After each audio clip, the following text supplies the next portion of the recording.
Why don't Americans know what you have seen? Americans don't want to know, and many Israelis don't want to know what is going on inside Palestine. It's a terrible human rights persecution that far transcends what any outsider would imagine. And there are powerful political forces in America that prevents any objective analysis of the problem in the Holy Land.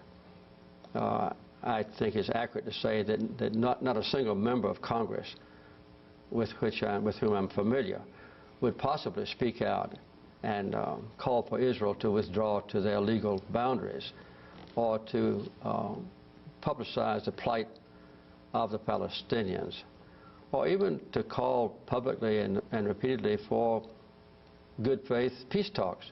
There hadn't been a day of peace talks now in more than 7 years. So this is a taboo subject, and I would say that if any member of Congress did speak out, as I've just described, they would probably not be back into Congress the next term. Who are these forces that you're talking about?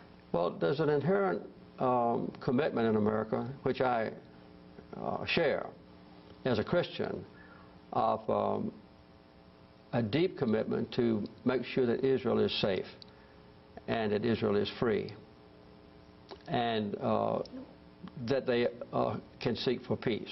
So there's a strong inclination for all of us to support Israel's continued existence in peace. and that is added on to by the very effective work of the American-Israeli group called AIPAC, which is performing its completely legitimate task of convincing Americans to support the policies of the Israeli government. And AIPAC is not dedicated to peace. They're dedicated to inducing the maximum support in America, in the White House, in the Congress, and in the public media for whatever policies the Israeli government has at a particular time, and they're extremely effective. Do you agree with Walt and Mearsheimer, their new book, The Israel Lobby, about the power of AIPAC determining U.S. foreign policy? I have to say I haven't read the book. I've read stories about it. I don't really know about the details of it, but I do know that AIPAC is very powerful and completely legitimate. I'm not complaining because that's their purpose in life, and AIPAC, I think, was organized in the distant past, I think, when Eisenhower was president, and they've grown in influence, and in some ways they are to be admired. Did they influence you as president?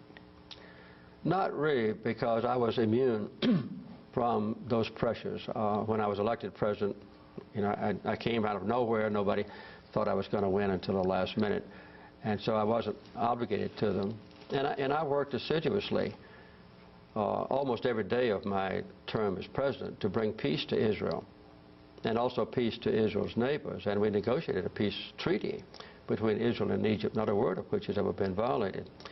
So I don't think there was any doubt that that my commitment then and now was to see Israel have peace, living in harmony with its neighbors, and justice as well, and peace for Israel's neighbors. President Carter, when did you come to understand, through your presidency and beyond, the situation of the Palestinians?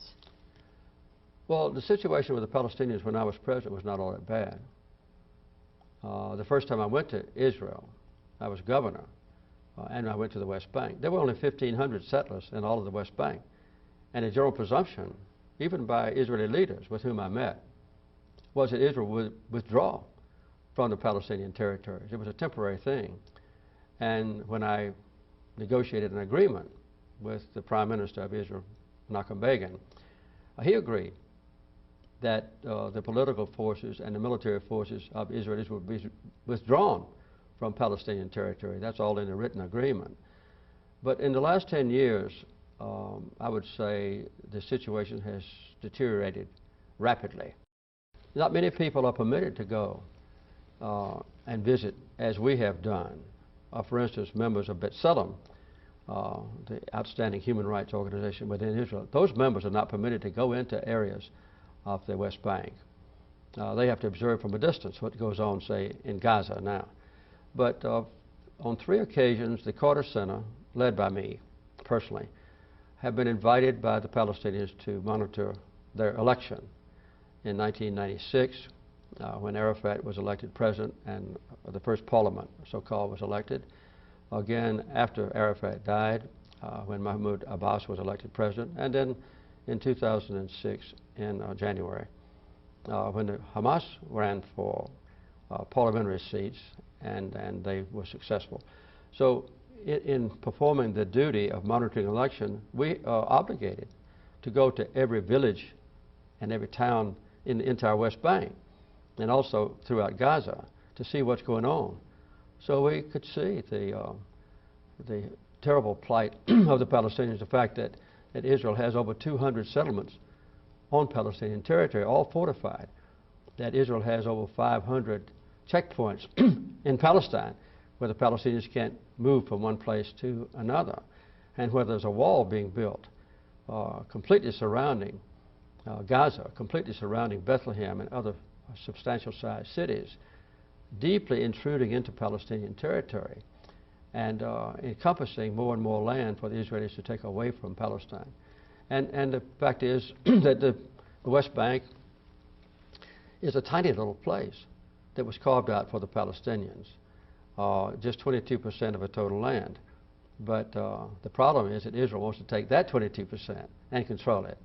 And major highways are built from one Israeli settlement to another and into Jerusalem, from which many on many of those highways the Palestinians can't even ride, or sometimes can't even cross the highways. So this is what's happening inside Palestine, perpetrated by the Israelis, and this is a major obstacle to having what I want and what most Israelis want, by an overwhelming majority, and that is peace. At this conference, you described the wall as worse than the Berlin Wall. Oh, it's much worse. The Berlin Wall was built by the communists on the communist side of the border between East and West Germany, as you know. This wall is built on Palestinian land, and it's designed not for security. That's an ancillary benefit, but it goes deep within the West Bank just to carve out more and more land for the Israelis to occupy in Palestine. What is the point of the wall?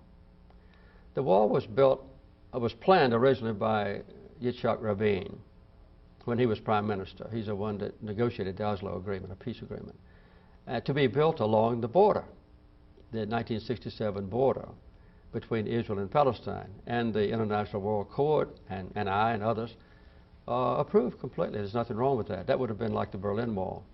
But then Rabin was assassinated, and his successors, Netanyahu and Sharon and others, decided, let's move the wall from the Israeli border to intrude deeply within Palestine to carve out some of that precious land for the Israeli settlers to occupy.